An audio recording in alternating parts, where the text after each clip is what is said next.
Start with day 5 of our UGC-NET Paper I class. Today's topic would be methods of teaching in institutions of higher learning, and in that, teacher-centered method versus learner-centered method. Moving on, first of all, methods of teaching. Whatever aspect or process a teacher follows can be said as methods. But since it could be different with each and every individual, even a teacher or a student also, so we collectively bring every method into a common umbrella where we are classifying the method of teaching based on focus as well as based on mode. Today we would be viewing or discussing only based on focus. The tomorrow's class would be based on mode. So today, based on focus, in that there are two types. One is teacher-centered method, learner-centered method. So, nama previously whatever we have discussed, you guys, if you have a chance, please recall. So, Bloom's taxonomy or Cope's learning cycle, in all those things, learner was given priority to understand the subject, and the teaching person has to facilitate the learning process. That's what given priority. Still, here, why it is given importance or why it is mentioned as teacher centered method, where it is and where we are doing. So, first, teacher centered method. For further understanding in the next slides, I have acronymed as TCM and learner centered method as LCM. So, if in the slides, if it is mentioned as TCM, please understand it as teacher centered method, and LCM means learner centered method. So, what is teacher centered method? So, teacher centered methods are mainly here, please note that based on essentialism and perennialism. So, what is essentialism? Whatever, if you are here, you guys are learners. I am the teacher of this particular class. Here, what are all the essentials you as a learners are focusing to gain? So, first thing you have to or you are wishing to learn whatever the concepts or understanding based on the subject. That is the first essential thing. Next, you guys are willing in the Google form itself. I have asked certain questions. So you guys have answered. Some of you you want notes for preparing. You wanted shortcuts or some way techniques so as to crack net exam easily.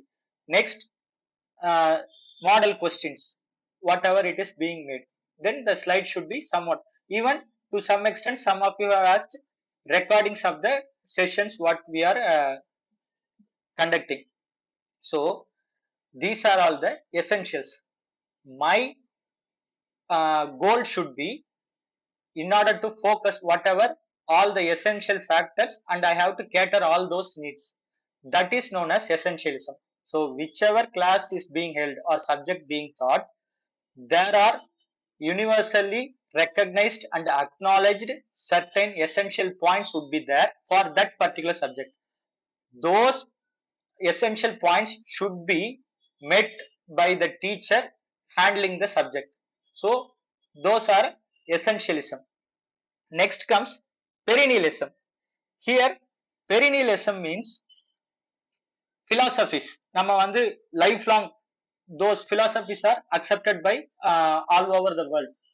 Here, all those philosophies would be accepted, and those things would be taught day by day.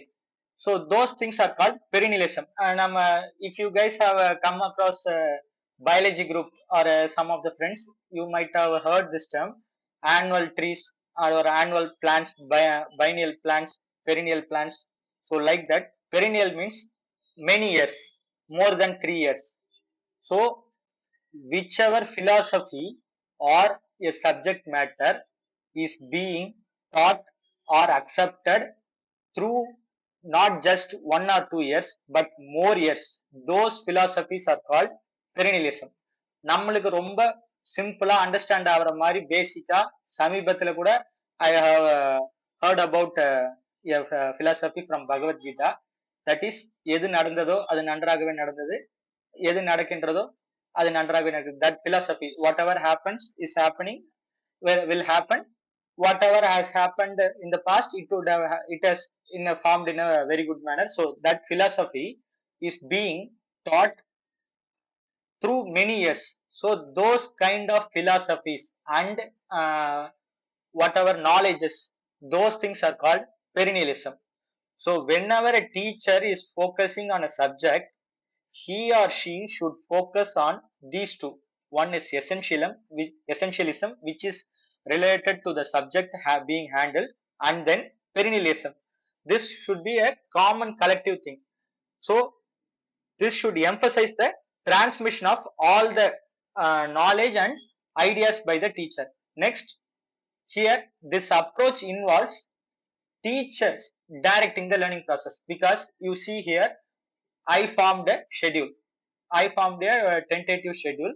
So if when there was an issue with my own scheduling problem, I restructured the schedule and I moved up that day schedule to present day. Here I am directing the learning process, and you, here you are the students, you guys are passively, that means very silently, without interrupting my teaching process, you are receiving information through the uh, Google Meet and online session. Here we are using various means in the school and colleges, teachers are applying various methods, so that's what they are mentioning here. So in this approach, the students are called empty vessels. நம்ம காலி பாத்திரம். I am using the direct meaning itself. You guys are the empty vessels.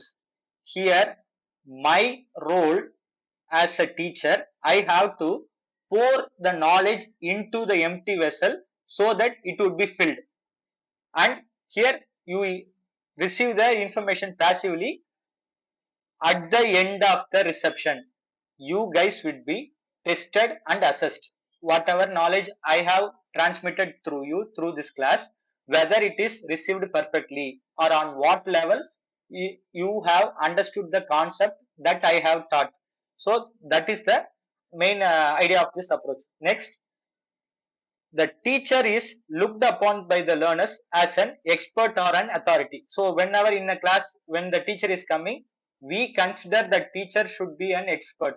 So being a student, we wholeheartedly accept the teacher who is teaching in our class as an expert, or at the same time not just as an expert but also the authority, because now you guys can understand, teachers can hold our attendance, teachers can reduce our marks, so they do have the authority to judge our end assessment. So they do have the authoritative power. So this total teacher centric method can be called as sage on the stage style. So when in there is a stage, on that there is a sage is teaching something.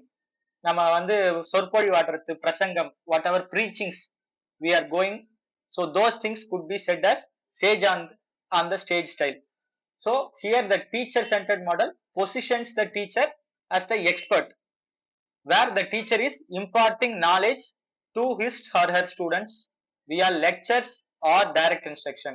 So preachings would come under instruction, direct instruction, and the normal class would come under lectures.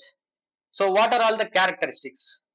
So characteristics is, I'm just going to highlight the whatever points highlighted. I'm just going to say that you guys please go through the slides when it is being posted in our group.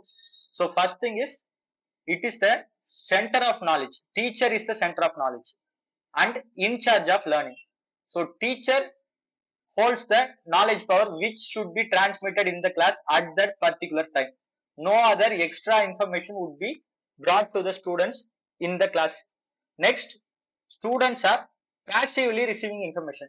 Passively means silently, without any involvement in the teaching process or the knowledge sharing process.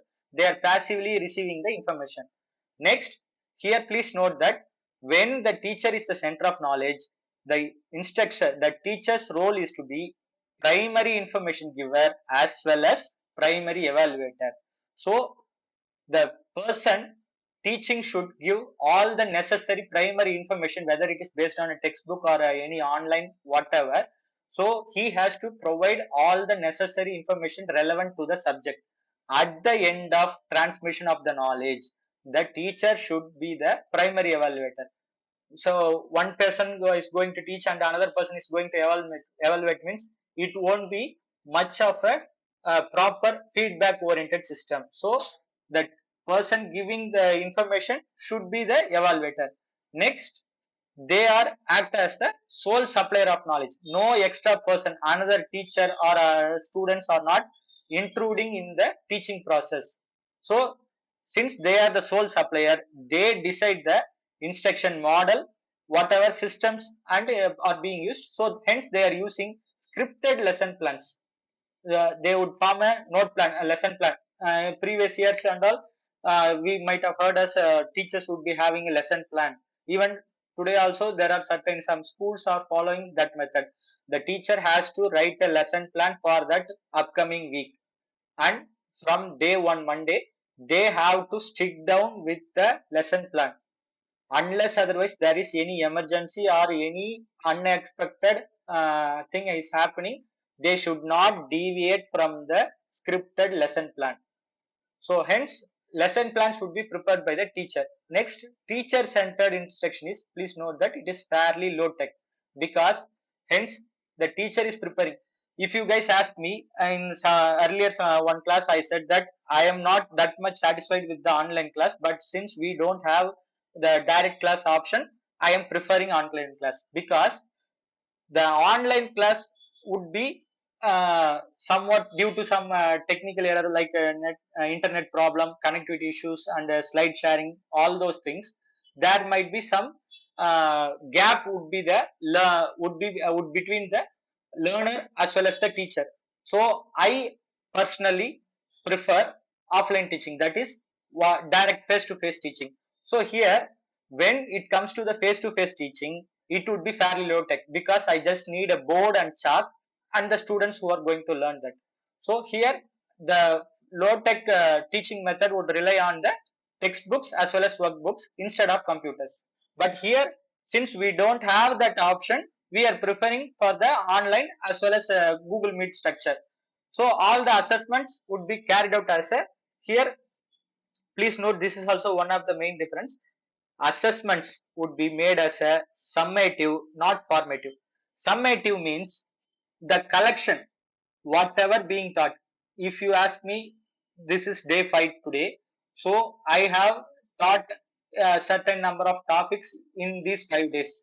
So when, if I am going to conduct a test based on these 5 days, I would be collectively framing questions from these 5 topics, and then I will just post the questions, you guys would answer. But that questions or that answers whatever I receive would be a summative, a more of a collective form. Not formative means it won't be much of a developmental, because uh, I don't know, please, if I'm saying wrong, please correct me. Once that in earlier class I said about one max sir in my class 12th itself.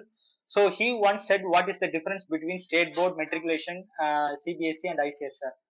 So what he said was, state board and matriculation to some extent somewhat, they would be providing a textbook with certain contents, and whatever the contents would be evaluated, those questions would be asked from book back questions. They would have certain book back questions, all those questions would be asked.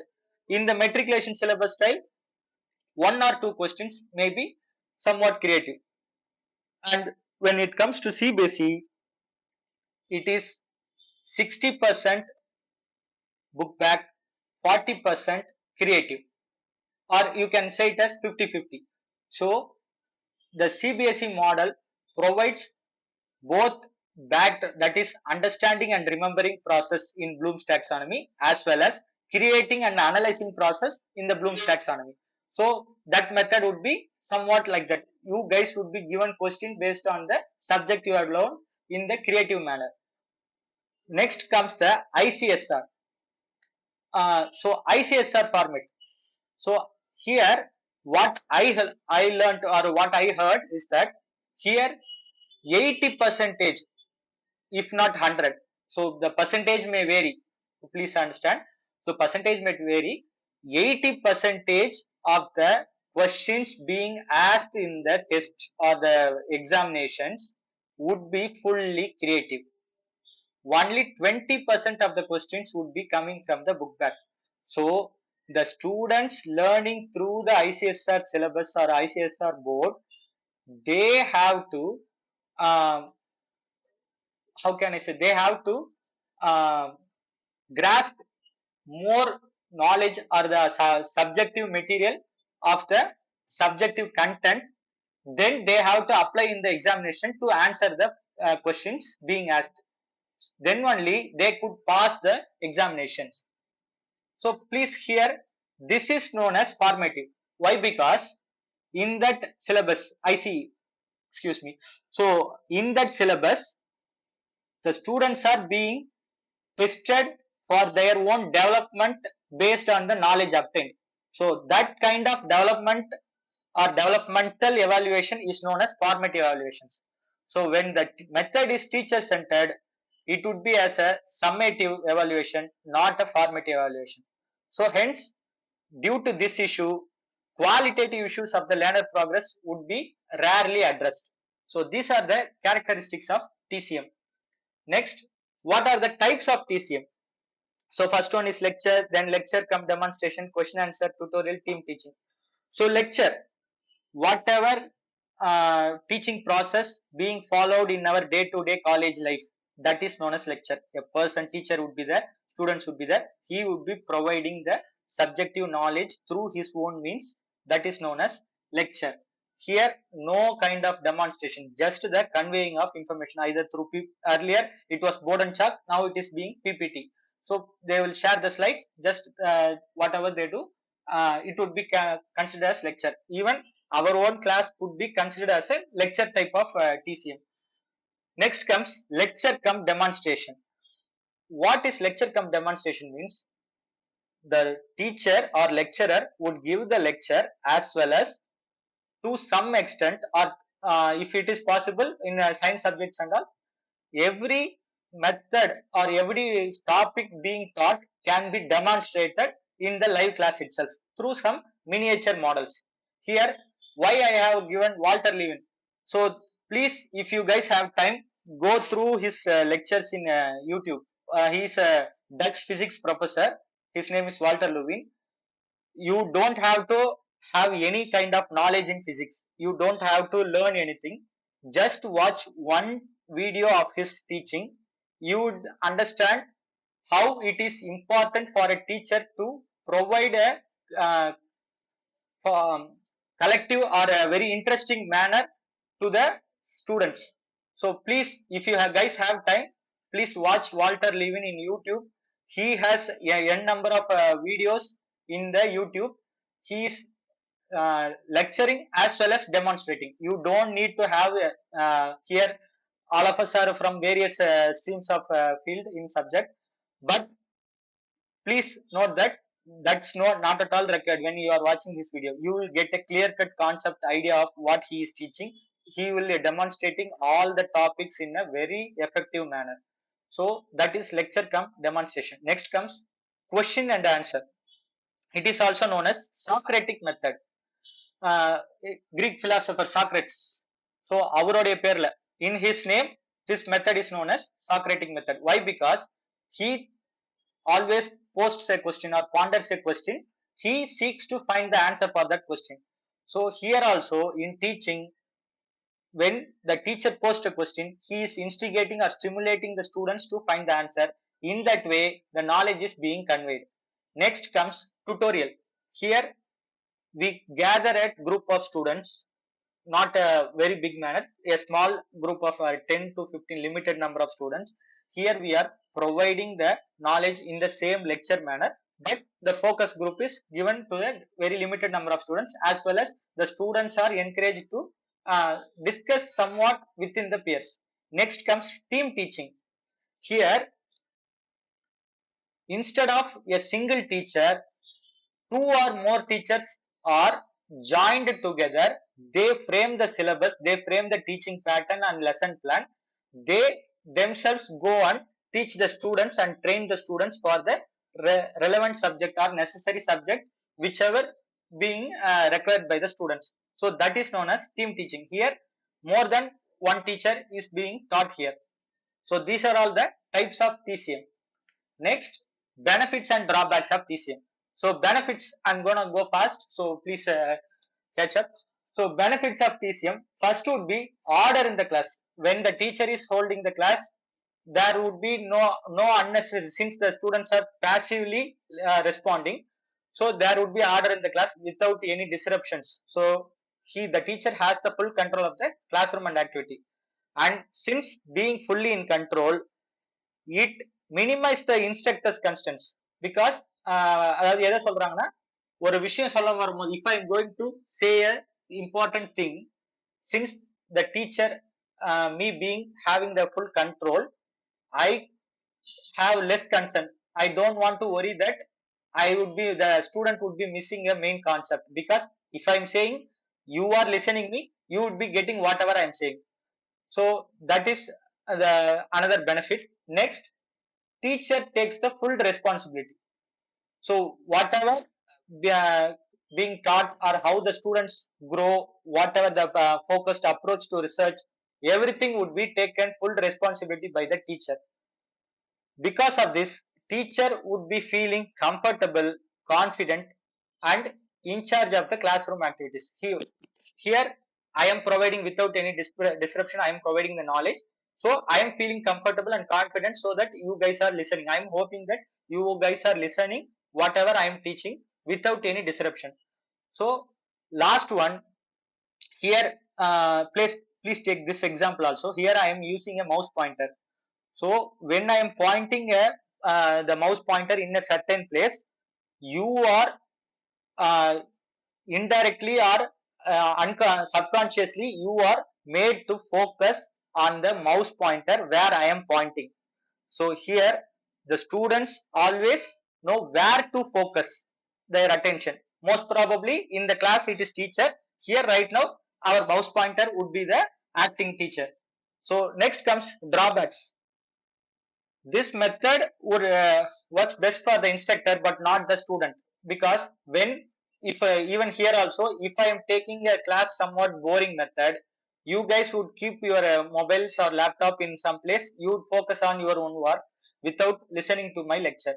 So I have to make the lecture in a somewhat convincing and interesting manner, so that your minds do not wander, or wherever go some without disrupting and missing any key information.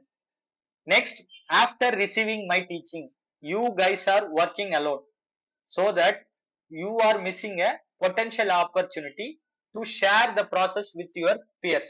Because when I am teaching something, even as I said earlier, I am tend to make any mistakes, but those mistakes, some might have you notice that I made a mistake, some might not. So when the person noticed the mistake, he cannot share at that moment itself with his peers.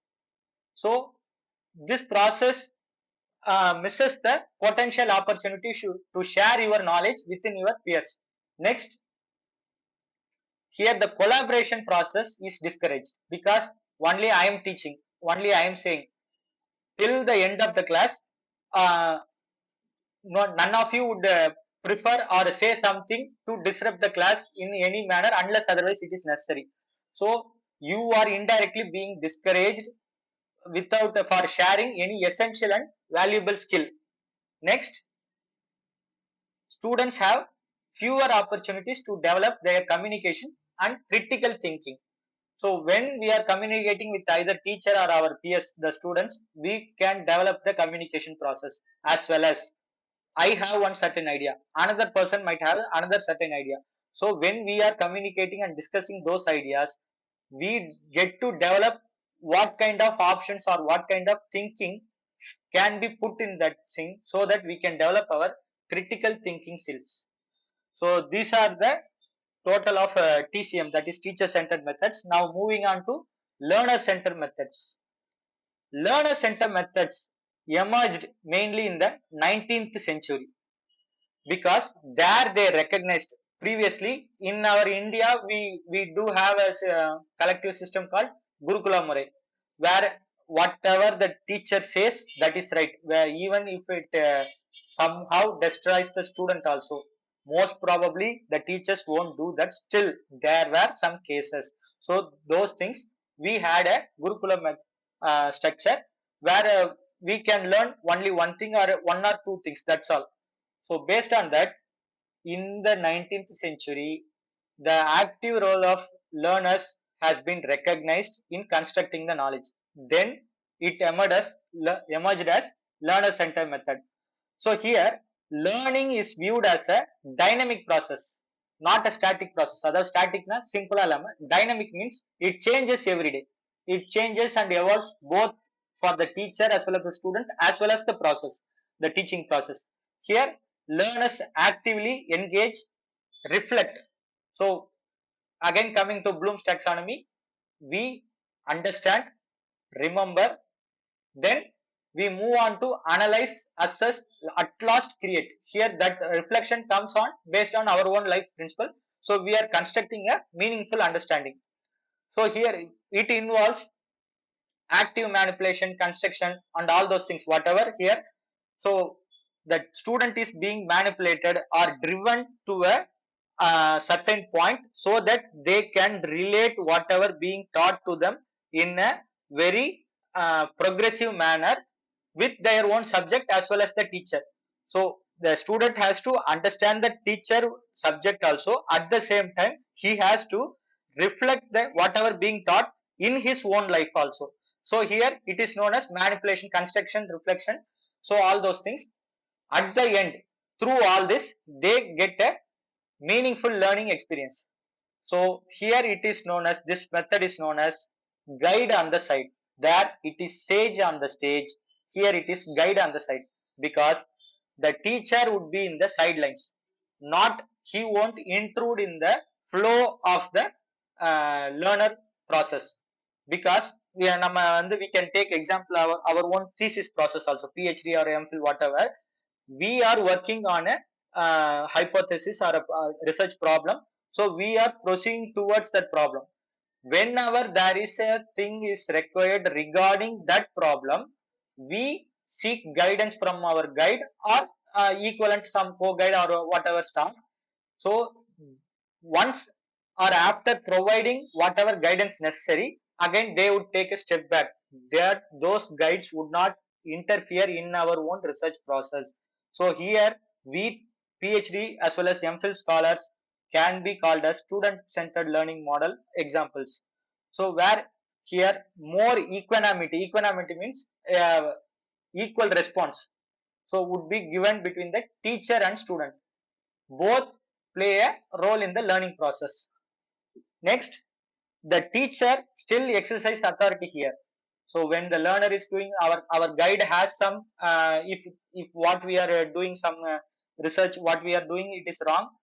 For example, in a paper, if the guide is not satisfied, he or she can instruct or guide us to change whatever the necessary changes to be made. But at the same time, they won't force heavily, similar to the classes being taught in our day-to-day college life. So there complete authority would be given to the teacher. Here that authority would be somewhat lessened, but if not completely erased, that would be somewhat lessened. So the teacher would act as a facilitator and coaching the students and assisting them in the learning process. So characteristics of LCM. So please note that teacher is the center figure and center of knowledge. Here the learner act as a center figure. So even the knowledge process also, or knowledge what is given. So let me tell you guys, இப்போ உங்களுக்கு வந்து many of you here are either scholars or teaching professionals. You have a certain knowledge of how to approach for the UGC exam as well as the content being taught by me here in this class. So I cannot provide anything or everything from the spoon feeding at the base level. I should not do that because you guys already have certain kind of knowledge. So through that you guys are instructing or guiding the not just the teacher but also the knowledge itself what it is should be given to you. So that's how you are directing the learning process. Here the learner as the central figure is directing the learning process by controlling the teacher as well as the knowledge. Next, instead of passively receiving information, here the students actively engage in the learning process, because that is what we are doing in the feedback section. So whatever feedback or whatever changes, necessary changes to be done, it is being put down in the group on the class itself, so that we can change or upgrade in the upcoming classes. So here you are participating in the discussion, problem solving and critical thinking, all those things. So the instructor role here is that to facilitate and guide the learners, that's all. Not they won't just provide information and evaluate, they also facilitate and guide. Next, learner center approaches emphasize on collaborative learning.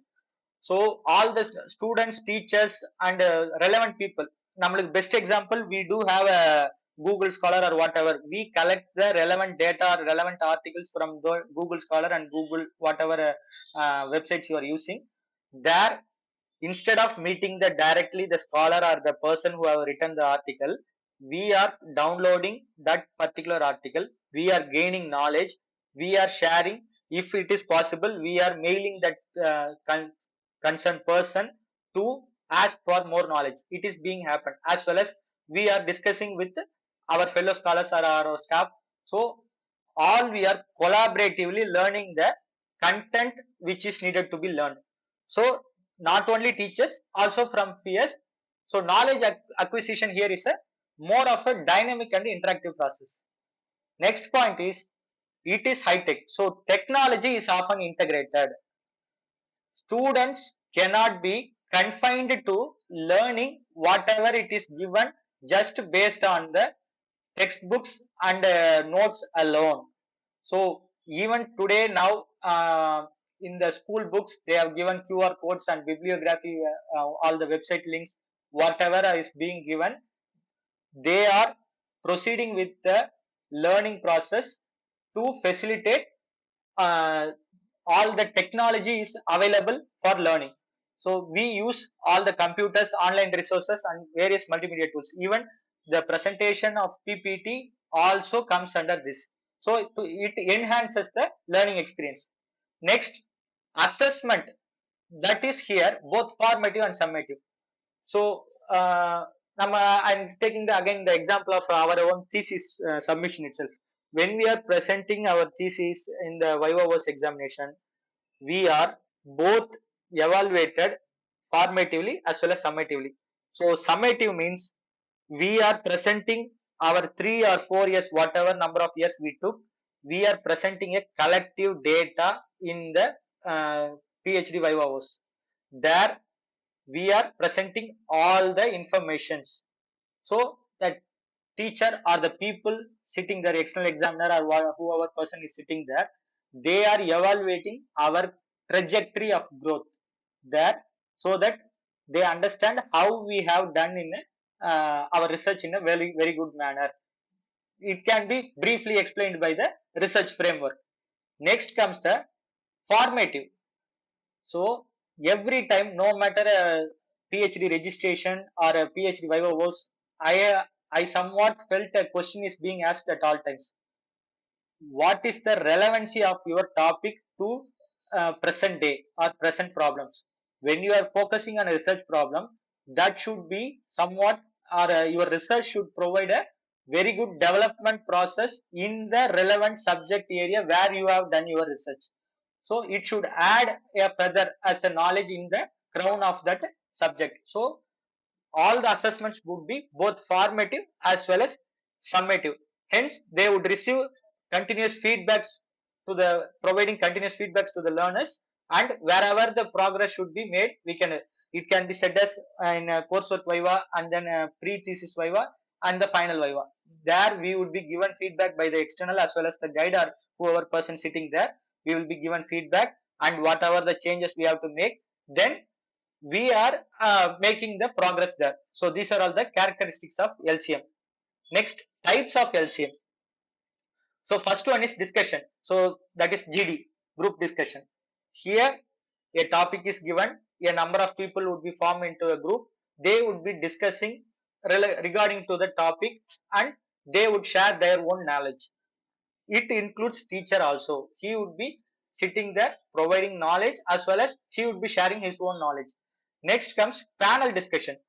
This is somewhat different, because here please note that the example, one of the example is conferences. We are going to many conferences or seminars. Those are called panel discussion, that kind of learner centric method. Because in group discussion, at the maximum 15 members, I'm saying, I think I'm exaggerating, still at the maximum 15 members would be in a group. We would be discussing a topic. But when it comes to panel discussion in a conference or seminar, there a topic would be presented and discussed among more than 20 or 30 members minimum. I'm saying a minimum more than 20 or 30 members, that a topic would be presented there, it would be discussed, and various questions would be asked, answers would be given. So that kind of thing is happening. Next comes debate, patimandram. It chooses a topic, and it again chooses, yes, mirror image or a reflective of that same topic chosen. So there it would be most often, it would be in a binary form, either this or that. So debate would be there, a topic would be given, whether it is for or against. So that kind of learning would be there. Next comes brainstorming. So these things are given whenever a field activity is being carried out. So brainstorming means, instead of judging or instead of criticizing an idea being given, all the ideas given by every person involved in the group would be accepted. So that is how brainstorming is done. When a topic is posted, I am giving one idea, another person is giving one idea. Here, I am not criticizing or judging that another person idea, and vice versa. So he or she does not criticize me. Similarly, whoever in the group, it is being done just sharing of the ideas. So it is known as brainstorming. Next comes role play. So role play means, and in school kids or in small ages, we would have asked to write an essay. If you are if you become a CM, if you become a PM, if you become a collector, what would you do? So like that, we would have written some essays, and to some extent we would have made a stage play or something. There we are uh, assigning ourselves with the role of real life people, so that we can act as that chosen people and make decisions as our own. So we, after making all those decisions, we would be comparing on the real life decisions, if possible, with that person as well as ourselves. That is known as role play. Next comes cooperative learning.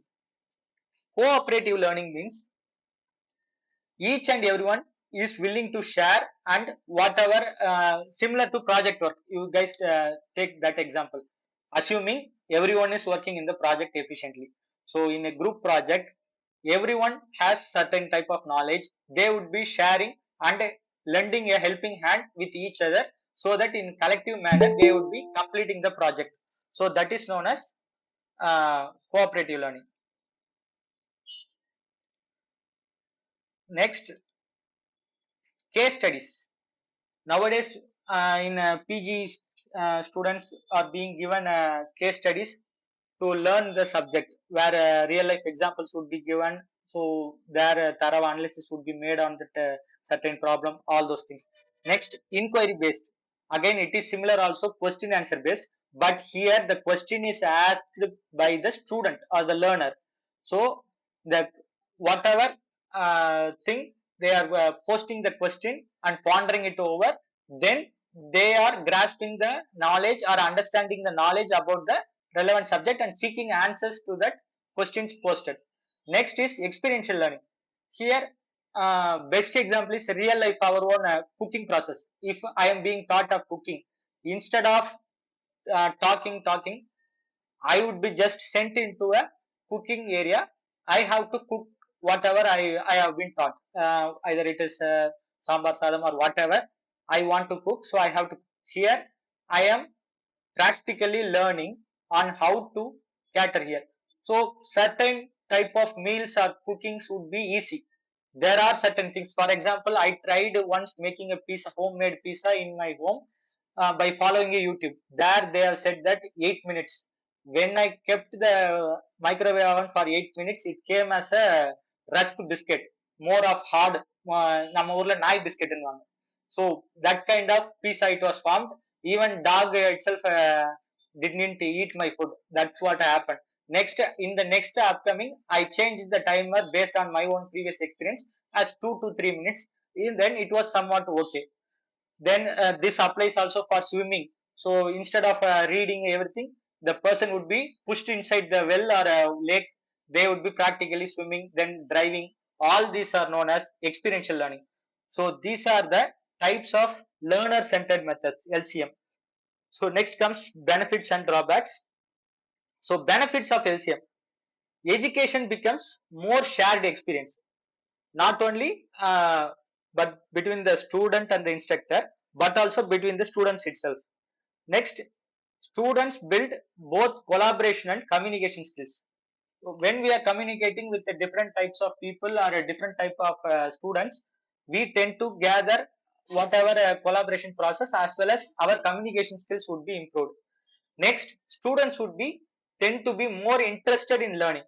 So here they are whatever they are interacting, they would be pleased to learn knowledge even if it is a very minor level. So they would be participating actively. Next, last point, students learn to both work independently as well as interact with others. So this is a part of learning process. They can do a project. Please take the single project itself, UG project or PG project. There, if it is done as a group, there each person would be assigned. Because in my own UG project, where I have taken a chapter, whatever the contents in the chapter was written by me, for even the formulas are derived by me, I formulated based on a previous reference, then I did it.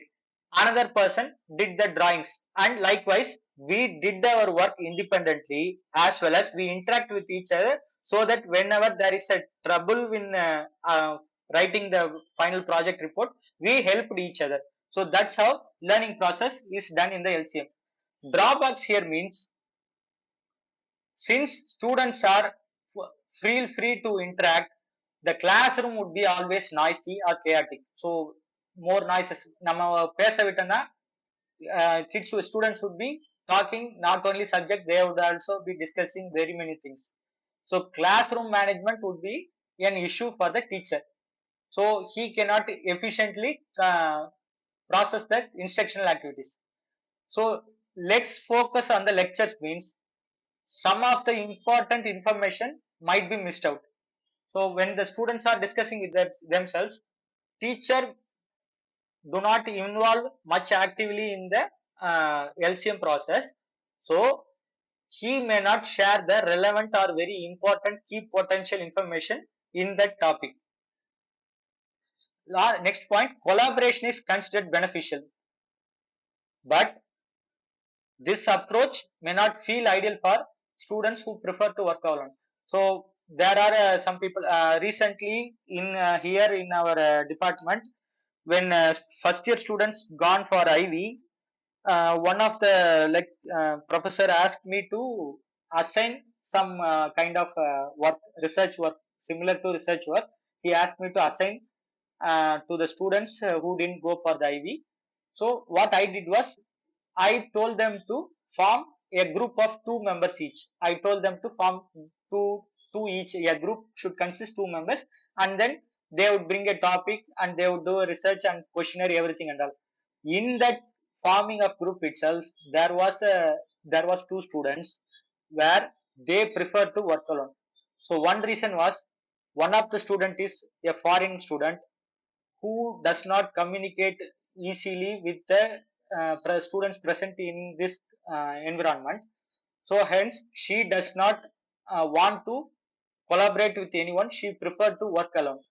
Similarly, the person assigned with her also had the same opinion. He does not want to work with her, so he can act freely. Due to but since I was opposing that, but I had no other go, so I said them it's okay. They did their own work in a very efficient manner. But that's what should be known, that collaboration is considered beneficial also. If the student is preferring to work alone, this method won't be ideal for them. Last point, so some students, it cannot be applied to everyone, but some students may have difficulty in focusing or retaining information. When the process is being interactive or collaborative, they might not focus very clearly and hold the information being taught in a very effective manner. So these are the benefits and drawbacks of LCM. So next comes question. அடுத்து ரெண்டு totally four questions.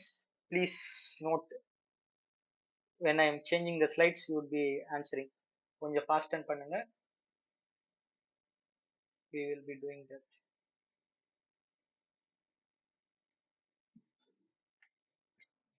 So The please slide is post the, not visible.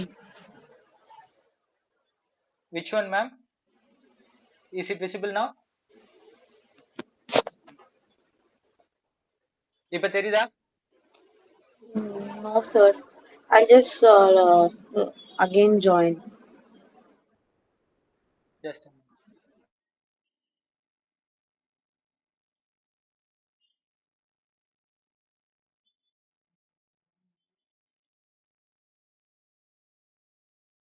So how about now? Yeah, I can see now.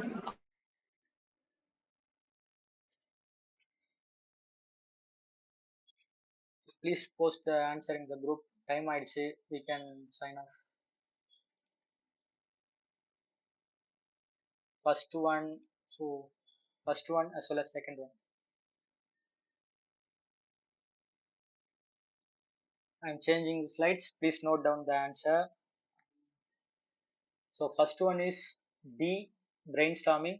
Second one is B, ADE only.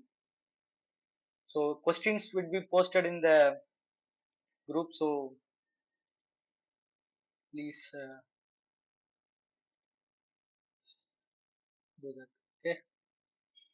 So moving on to the next question. Is the question visible now? Abhigna? Yes, sir. Ah, okay, fine. So third and fourth question.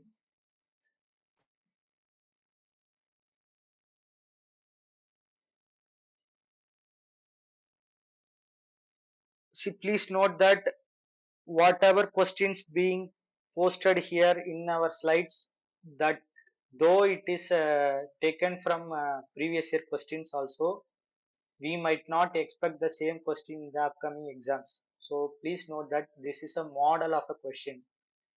We are giving a glimpse of how the questions would be asked from the topic we have gone through now.